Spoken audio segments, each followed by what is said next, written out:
My mom loved the kind of nights that never ended. The house would glow with cheap neon from the bar signs she brought home, the same ones that used to hang where I did my homework. She said they made the place feel alive.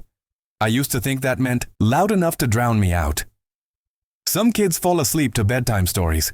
I fell asleep to the sound of bass thumping through the floorboards, strangers laughing in the kitchen, and the clink of bottles when she poured another round. By the time I was 10, I could tell how drunk she was by how long it took her to find her keys. To everyone else, she was the fun mom, the kind you wanted at neighborhood parties, the one who danced on tables and turned every problem into a joke. But inside the house, she wasn't fun. She was gone, even when she was there. I learned to make toast because she'd forget breakfast. I learned to lie to teachers because "Mom's sick today" was easier than "Mom never came home last night." I learned to keep the bathroom light on at night because the dark made the house feel hollow. She'd stumble in around 3 a.m., perfume clinging to her like armor, whispering promises she never kept. "Tomorrow, baby, we'll do something nice. Just you and me." But tomorrow always smelled like hangovers and excuses. On the good nights, she'd sit beside me pretending to be sober, telling stories about how one day people will know your name. She'd say I was meant for more than this small life. Then she'd fall asleep mid-sentence with her cigarette still burning.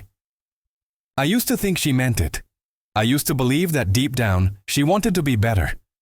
But that belief started cracking the night she forgot my birthday.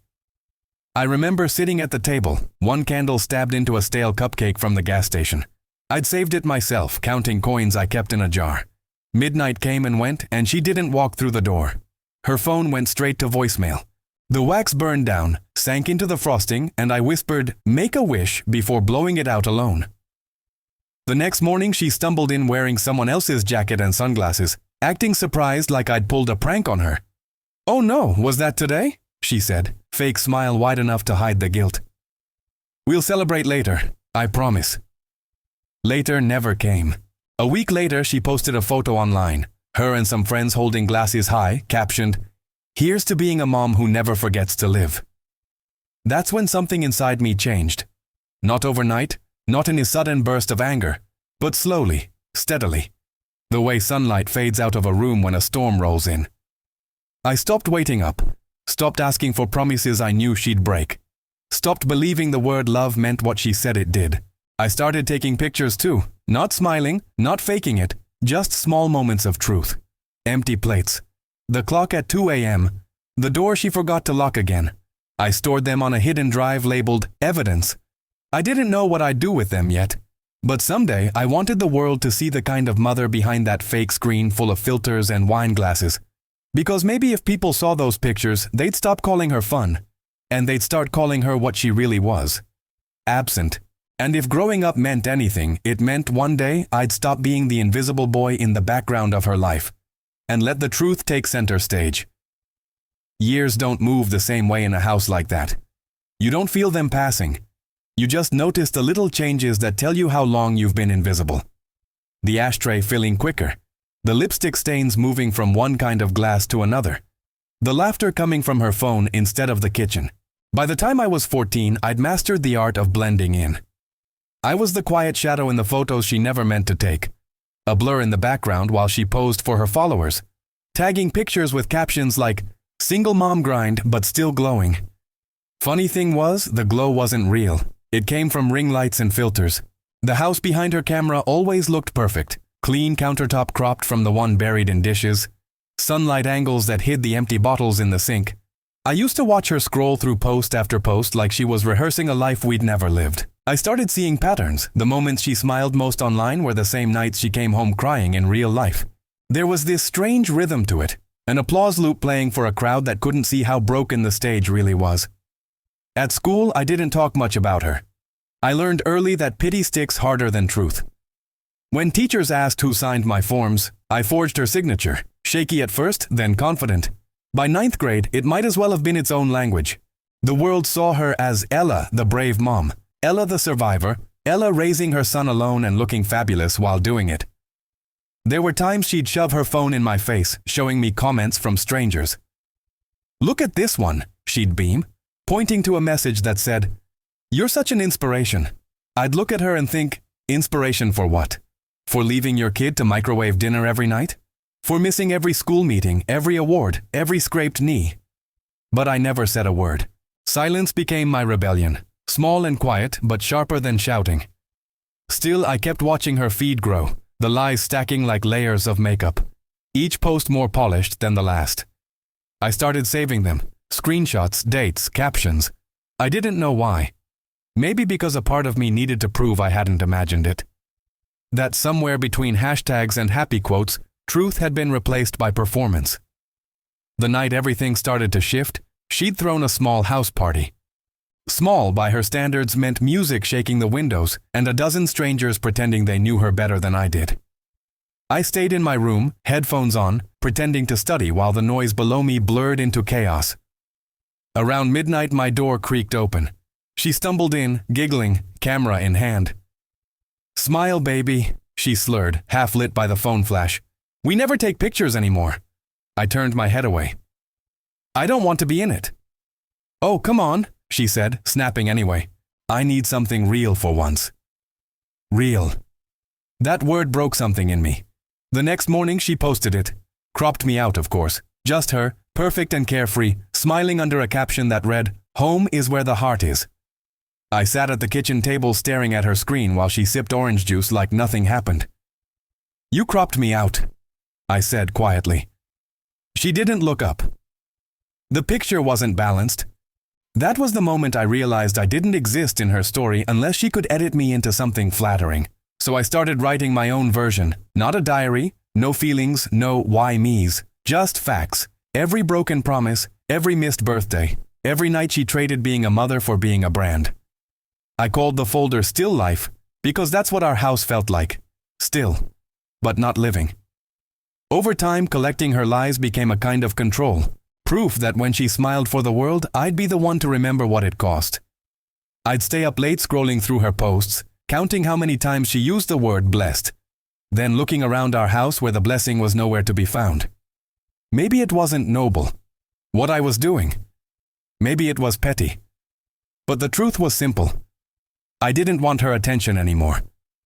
I wanted accountability. I told myself one day I'd show everyone what her perfect life really looked like. Every missing photo, every bad night that didn't make the cut. I didn't know how or when, but the idea grew roots. A quiet promise between me and the dark.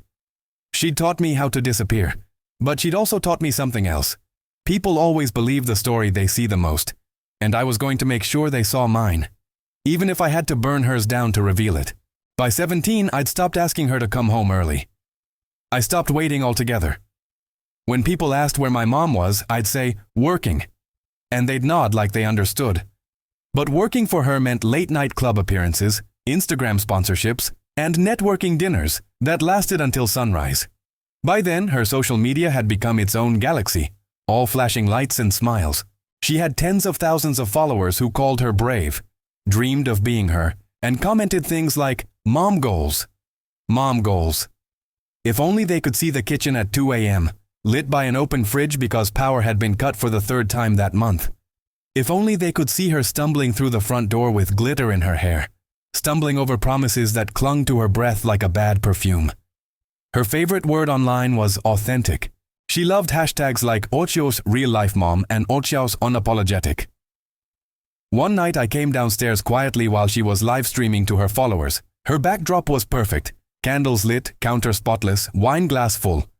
But I knew the angle by heart. Just to the right, hidden out of frame, a trash bag overflowed. Mail stacked knee-high by the door. Forgotten bills half opened. "Motherhood isn't easy, but it's worth it," she said into the camera, her smile flawless. "When you do it with love, every sacrifice is beautiful." I stood there, just watching. She didn't see me. She looked straight through her lens, like she was talking to a god only she believed in. When the live ended, she spun around, startled. "Hey, you scared me," she said, clutching her wine. "How long has the electricity bill been unpaid?" I asked quietly. Her smile stiffened. "Don't start, Jason. I'll handle it." "No, you won't.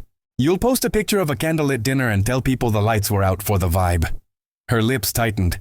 "You know what your problem is? You don't know how to have fun. You've turned into such an adult," I cut in. "Somebody had to." Her hand froze around the glass. We stared at each other, the air thick with all the words she'd never said when it mattered. Then she laughed, brittle, defensive, shaking her head like I was the joke. God, you sound just like your father. That was her way of ending every fight, throwing a ghost into the room and walking away before it answered. I didn't stop her this time. I just waited until her door clicked shut behind her, then walked over to her phone sitting on the counter. Still open. Still logged in. The comments from her live session had already piled up. You're amazing. Wish my mom was like you. You inspire me to never give up. I stared at those words until they didn't look like words anymore. Then, without thinking, I opened the camera and flipped it, revealing the whole kitchen. The mess, the forgotten mail, the dim, flickering light, and me. I didn't say anything. Just recorded a single minute of silence before hitting save. It wasn't anger that made me do it. It was relief. The kind of relief that comes from finally telling the truth, even if nobody hears it yet. I saved the video to my folder, the one I'd renamed From Still Life to the Mother Edit. Every photo, every screenshot, every clip of staged perfection stacked there like evidence waiting to speak. I didn't plan to leak it right away. I wasn't ready for the storm, but deep down, I knew it was coming. And she was giving me all the thunder I needed. The next week she hosted another party. Streamed it live again, music blasting, people laughing. I watched from the stairs, camera in hand. Not as a victim this time, but as a witness. All those nights of silence, all those candles, drinks, vibes. They weren't just memories anymore. They were fingerprints. And I was done letting her rewrite the story with filters and fake captions. The world loved her version. But soon enough, they were going to see mine. Raw, uncut, unfiltered. Because if she was going to live online, then that's exactly where I'd make sure her truth stayed forever. Most people hit their breaking point in one big moment. One fight, one lie, one final betrayal. Mine came slowly. 1,000 small cracks spread across one face too good at smiling. By 18, I'd made peace with being the ghost in my own house. I did my senior year mostly invisible. Quiet. On time. Nobody expected much from me. Not teachers, not classmates, not her. The thing about neglect is it almost feels normal after a while. You start mistaking peace for emptiness because you've grown up in noise. But deep down, I was still waiting. For one moment, one word, one glance that proved she actually saw me. That moment never came. Instead, she went viral. One night I walked downstairs after finishing a college scholarship essay and found a light glowing from the kitchen. She was pacing in front of her phone, rehearsing lines like an actor in front of a mirror. I want everyone to know, she said to her reflection, voice trembling just enough to sound honest, that being a single mom isn't easy, but it's made me stronger. She paused, practiced the right tear in her voice, tried again. If you've ever felt abandoned, remember, you can always choose to love yourself anyway. It would have been inspiring if she weren't the one who did the abandoning. She noticed me watching through the doorway halfway through her third take.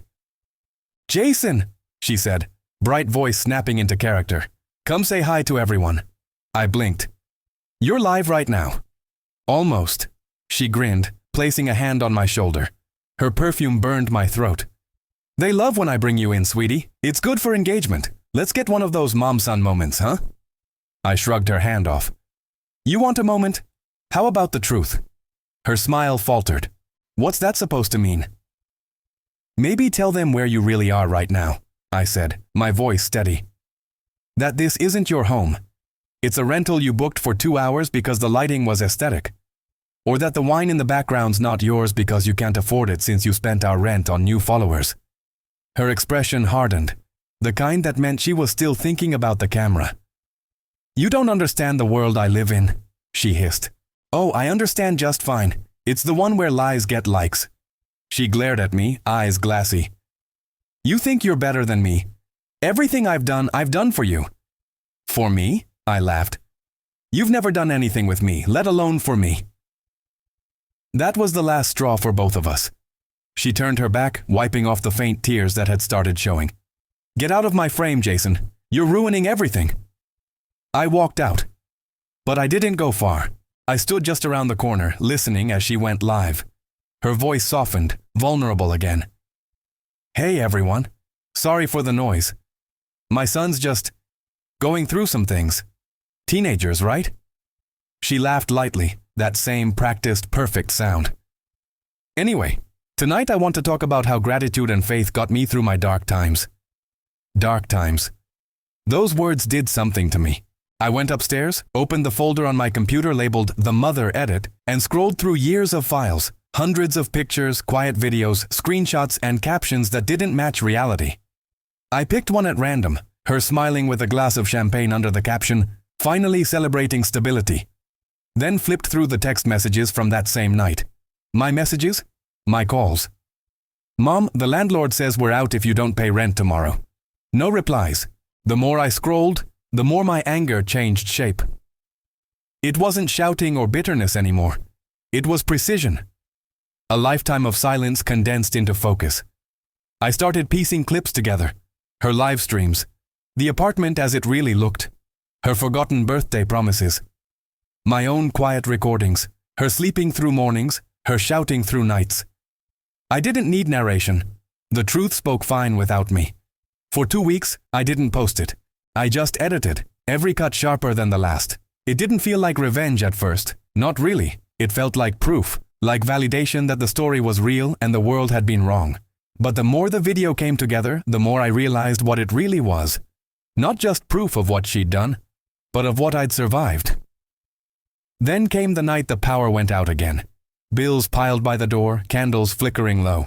She was out at another event, tagging new friends, posting under the same phrases I'd heard 1,000 times. That night, I hit upload. The video went live at midnight. I didn't give it a dramatic title, just called it The Life Behind Her Lens. At first, nothing happened. A few views, then 10, then 100, then thousands. By morning, I woke to over 1 million hits, my inbox flooded, my phone vibrating nonstop. People recognized her instantly. Her followers turned on her in real time. Side-by-side comparisons of her live posts with my footage. Her fake kitchens, borrowed cars, half-finished bottles. Comments exploded with disbelief, then anger, then sadness. How could she use her son? This is heartbreaking. Everything's a lie. That morning she came home early, earlier than I'd ever seen her. Her voice echoed through the hall like thunder. "What did you do?" I didn't answer. She stormed into my room holding her phone, shaking, tears smudging the perfect makeup that had won her so many hearts online. "You ruined me!" she screamed. "Do you have any idea what you've done?" I looked up from my desk, calm, still. I told the truth. "You humiliated me." "No, Mom, you did that yourself. I just stopped holding the camera the way you wanted." Her voice broke. "They hate me now. Everyone hates me." I stood up slowly, the weight of years sitting heavy between us. "Maybe now you'll understand how it feels." She dropped to her knees, sobbing. The kind of sound that didn't come from vanity or guilt, but from hitting the bottom of something deep and empty. I wanted to feel bad for her. I didn't. For years, she'd called herself real, raw, and unapologetic. Now, she finally was. The night after the video went viral, the house went quiet in a way I'd never heard before. No music, no laughter, no slurred singing from the kitchen. Just her muffled sobs leaking through the walls. The kind that sound less like crying and more like an apology falling apart mid-sentence. Outside, the glow from her phone had changed. From flashes of camera light to the harsh white of notifications exploding faster than she could read. I knew because I watched it happen. For years, she'd measured her worth in hearts, views, and followers. And now, every heart was breaking in public. She didn't come out of her room for almost a full day. When she did, her makeup was gone, her hair tied back, eyes swollen, and in her hand, her phone sat lifeless. No battery, no signal, no backup plan. "They're saying horrible things about me," she whispered, collapsing at the table. "People I thought were my friends." "They never were," I said. "They were fans." She looked up, eyes wide, maybe catching the difference for the first time. "I've lost everything, Jason. Every deal, every sponsor. They're calling me a fraud." I didn't answer right away. I just stared at her, realizing this was the first real conversation we'd had in years. No filters, no performance, no false sentiment, just the wreckage. Eventually I said, "You wanted them to see who you were. Now they do." She winced. "I wanted them to see the best version of me." That was the problem, I said. The best version never existed. Her hand trembled as she tried to light a cigarette, dropping it twice before she gave up. Why did you do this? Because you made me part of a lie I didn't agree to live in, I said quietly. Because you never asked if I was okay with pretending everything was fine. Her eyes filled with tears again, but this time she didn't look angry, just hollow. You've destroyed me, Jason. I held her gaze. No. You built something fake. I just pulled the curtain. She didn't reply. She just looked down at her hands, trembling against the table. I could tell the silence between us wasn't going away this time. It wasn't the temporary quiet before another party or another excuse. It was the kind that hangs in the air after truth. That's when the messages started coming in. From news outlets, blogs, people who knew her, people who wanted interviews, statements, reactions. They even reached out to me. Her name was trending in every corner of the internet she'd once thought belonged to her. The hashtags that used to praise her became headlines that cursed her. Her followers demanded explanations. Brands severed ties. The last post she'd made, smiling under warm lights, captioned, "Grateful for another day of authenticity," was now covered in comments calling her a fake, a narcissist, a bad mother. And there she sat, staring at the screen that had once adored her, unable to stop scrolling as it turned on her. By the end of the week, she deleted everything, every photo, every video, every perfect moment. It left a digital silence behind, a blank space on the internet where her entire identity used to live. Watching her wipe her own world away was haunting. But what haunted me more was how small she looked afterward. Like she hadn't just deleted posts, but the only version of herself she knew. For days, she barely spoke to me. The house grew colder without the distraction of lights or music. The walls, stripped of pictures she'd taken for likes, looked bare, almost ashamed. Then, one afternoon, she knocked on my door. "I need to talk to you," she said softly. I set my pen down. "About what?" "I've been thinking," she said, voice unsteady. "About what you did, about what I did." I folded my arms. "And?" She hesitated, then sat down on the edge of my bed like she used to when I was little, though now it felt strange, rehearsed. "You humiliated me, Jason." I told the truth. "Yes, but you didn't have to destroy me with it." I stared at her. "You destroyed me long before that video." I saw understanding flicker in her eyes, then fade like a candle in wind. "You're right," she said finally. "I wasn't there for you. I thought if I just kept pretending, one day I'd become the person they all thought I was. But pretending doesn't make you better. It just makes you lonelier." Something inside me shifted. It wasn't forgiveness, not yet, but it was something close. Maybe exhaustion, maybe relief. "So what now?" I asked quietly. "I don't know," she whispered. "I don't even know who I am if I'm not her." "Maybe that's the point," I said. "Maybe you finally get to find out." She gave a shaky laugh. "Who would even care about that version?" "Me," I said, surprising both of us. "If it's real." For a moment there was silence, the kind that wasn't heavy, just human. She reached for her phone again. Not to go live or scroll, but to look at the black screen. "I don't know how to start over," she admitted. I nodded. Neither did I. But I did. Over the next few weeks, the noise around her died down. Other scandals replaced hers, and the world moved on faster than either of us expected. She found work at a small diner on the edge of town, one that paid in tips and humility. At first, she was terrified people would recognize her. Some did, but most didn't care. Some nights, she'd come home tired but honest. Clothes smelling of grease, fingers smudged with ink from receipts. And sometimes, when she didn't think I noticed, she'd peek into my room just long enough to see that I was still there. We didn't talk much those weeks. But there was something in her eyes that hadn't been there before. A kind of quiet acceptance, the kind that looks a lot like truth. Then, one night, she handed me her old camera. "This is yours now," she said. "Why?" I asked. "You wanted to show the truth," she said. "Maybe now, you'll use it for something better."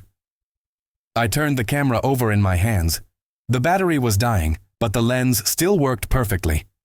When I looked through it, I saw her reflection in the corner of the frame, hair tied back, tired but real. For once, I didn't take a picture. Some truths don't need to be shared, they just need to exist. 2 years passed before either of us said the word forgive. Even then, it didn't sound like forgiveness, just something somewhere between letting go and leaving it be. My mother wasn't famous anymore. She was just Ella, waitress at Sundown Diner on the edge of town. The one who always remembered customers' names and never let anyone's coffee cup go empty. She worked double shifts most weeks, kept her head down, saved tips in a chipped glass jar labeled next month. At first, people recognized her, whispered, sometimes asked for selfies, sometimes for explanations. She never gave either. Her new life didn't allow room for pretending. Eventually, they stopped asking. Somehow, I got accepted into a photography program at State College. I told myself it was a coincidence, that the camera she'd given me didn't change anything, but deep down, it did. Every picture I took had this strange pull between beauty and honesty, the same war I'd grown up watching her lose. On weekends, I'd drive home, find her reading paperbacks on the porch, hair graying faster than time should have allowed. She never brought up her old life, and I never brought up the video. It was like a wound that turned into a scar, still there, but no longer bleeding. One evening, I was sitting across from her at the diner during her break. She looked tired but light, like the weight she used to carry online had finally burned away. She lit a cigarette, then paused halfway, eyeing me. "Don't give me that look," she said. "Old habits die, but not all of them stay dead." I smiled faintly. "At least this one doesn't hurt anyone else." She laughed softly. It wasn't the brittle kind anymore. It sounded real. "Do you still have it?" she asked. "What?" "The camera. The one I gave you." "Yeah," I said. "It's kind of my compass now." She raised an eyebrow. "Compass?" "I pointed at things that matter," I said.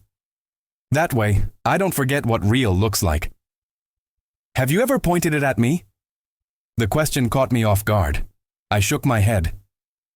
"Not yet." "Good," she said after a pause. "Give me a few more years. Maybe I'll start deserving the kind of photo you take." That stuck with me more than she probably intended it to. When I left her shift that night, I walked past the wall by the diner counter, a small collage of photos taped up by the staff. Sunsets, babies, family vacations, blurry shots of customers laughing mid-bite. And right there, near the register, was one of her, caught mid-laugh by another waitress during breakfast. It wasn't perfect. Her hair was messy, her uniform stained, but she looked alive. I took out my phone and stared at that photo longer than I meant to. It was the first time I'd seen her truth and realized it didn't need my camera anymore. A year later, I got a call from a local outreach group asking if I'd teach a photography class for teens. I almost said no. Helping others talk about truth was the one thing I'd spent my whole life avoiding. But they told me what the program was for. Kids from unstable homes. Kids who didn't get to tell their stories. I remembered what it felt like, being unseen while the world fell for an illusion. So I said yes. The first day of class, I stood in front of 6 quiet faces. None of them wanted to be there. You could tell by the way they stared at the floor, hiding behind long sleeves and short answers. I recognized that silence the same way a scar recognizes a wound. I laid my mother's old camera on the desk. "This thing," I said, tapping the top, "taught me what truth looks like. I want you to find yours." A small girl with wild curls raised her hand. "What if the truth's ugly?" I thought about my mother's tears, the video that broke her, and the woman at the diner who now laughed without worrying about likes. "Then it's probably real," I said. They all stared at me for a second before quietly picking up their cameras. That night I found myself driving back past the diner. She was outside, wiping down tables before locking up. When her eyes met mine across the parking lot, she smiled. Small, proud, peaceful. I parked, walked over, and handed her a small envelope. "Something for you." She raised an eyebrow, sliding out a single printed photo inside. It was her. That candid picture from the diner wall. Still messy, still honest. But this one had something new scribbled at the bottom in my handwriting. Finally, unfiltered. She stared at it for a long time. Then she looked up at me with tears in her eyes. "You took this?" "Not me," I said. "But it's the most honest photo of you I've ever seen." She smiled, the kind of smile that didn't try to be pretty. Guess maybe I was always worth the shot after all. Always, I said. We sat there for a while, watching the sun dip below the parking lot, her laughter spilling into the quiet like a song I'd forgotten the words to. I realized then that I hadn't just gotten my mother back. I'd gotten something better, a person learning how to live for real. And for the first time in my life, I didn't feel like the background in her story anymore. Because this time, we were both in focus. Years have a strange way of bending around memory. Some stretch forever, some vanish like a snapshot deleted too soon. When I turned 25, my photography exhibit opened in a small community gallery downtown. It wasn't fancy, white walls, noise from the street seeping through the glass, but for the first time, the space belonged entirely to truth. The show's title was The Outtake, because that's what every picture really was. The part life usually edits out. The first photo in the lineup wasn't of her. It was of an empty kitchen table with a single cupcake in the middle, candle burned down to wax. The night she forgot my birthday. After that came chaos and calm mixed together. Stacked mail, cracked mirrors, sunrise through our old window. No filters, no polish. People walked through quietly, the way you move through someone's confessions. Some cried. Most didn't say much. At the far end of the room there hung one final photo. The photo. The one of her laughing at the diner, hair a mess, uniform wrinkled, smile real. Underneath it, a small plaque read, Ella, getting there. When she came to the exhibit on closing night, she stared at that picture longer than any other visitor. Then she turned to me, eyes glistening. You didn't name me, Mom. I smiled.